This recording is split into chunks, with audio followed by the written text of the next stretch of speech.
Good morning, everyone, and happy Mother's Day. My name is Lauren Sams, and I am a graduating senior attending St. Francis. I will graduate from Peninsula High School this June and attend Pacific University in the fall, where I plan on minoring in dance. My parents are Jennifer and Alex Sams, and they have been going to St. Francis for the past 27 years. I have an younger brother William, and older sister Emma, and we have all been baptized here and have helped serve the church by acolyting.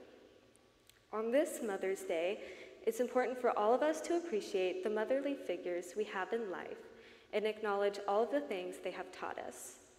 Even for those who are without a mother, there's without a doubt a woman in your life who has loved you as a mother would. My mom has shown me nothing but unconditional love during this time of transition into adulthood, and I know she will continue to show this love as I leave for college. In the Gospel of John, Jesus tells his disciples of his commandments: love God and love others.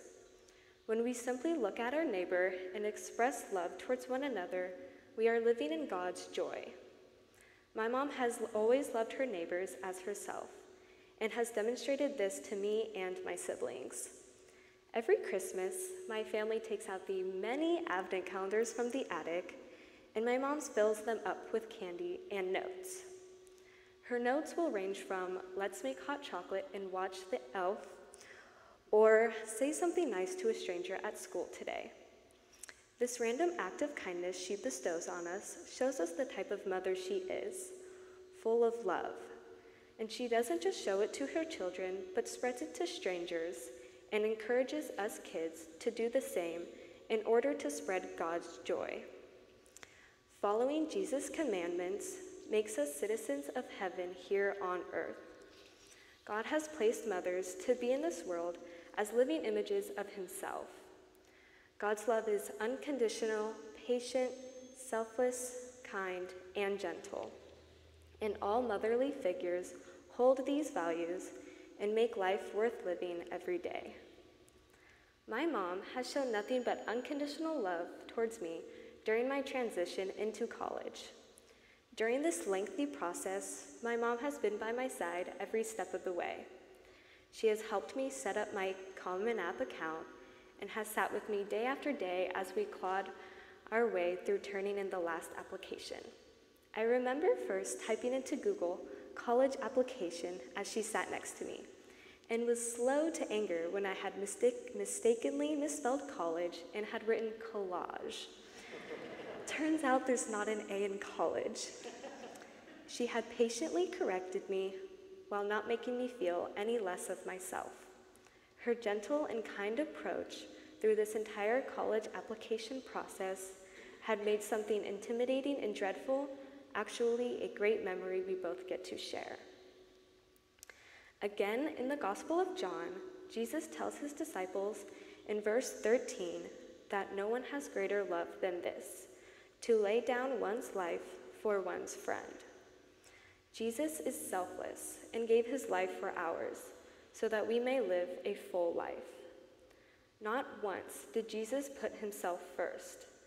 He was once living as a member of the Holy Trinity, but then essentially took the life of a servant because he knew that would show love towards us. Jesus sacrificed his life for ours, and mothers do the same. My mom's love is selfless. If you didn't know, my mom is a 4th grade teacher, and every year she would single-handedly make me, my brother and sister, and even dad lunches for school. Every day, she wakes up early and makes peanut butter and jelly sandwiches, cuts up apples, peels the skin off of mine, but keeps it on for my brother, and makes my dad some sort of salad in a bag. This year, I have a 0 period at school, and I have to leave the house before anyone else is up. For the first time ever, I have started to make my own lunches and give back to my mom to spare her from making just one more lunch. However, even though she can now sleep in a few extra minutes, she still decides to get up early in the morning, to see me and check if I need anything before I leave the house. My mom's selflessness reinforces the lesson of laying down one's life for one's friend that we saw in verse 13. As I transition into college, I will walk in God's love, just as my mom has taught me. Being like Jesus and putting others before myself will only spread God's eternal love and joy. My mom thinks of everything. Every little detail that is needed to succeed, she has the answer for and graciously gives out. Her gentle approach to life and unconditional love is greatly appreciated and well received by all.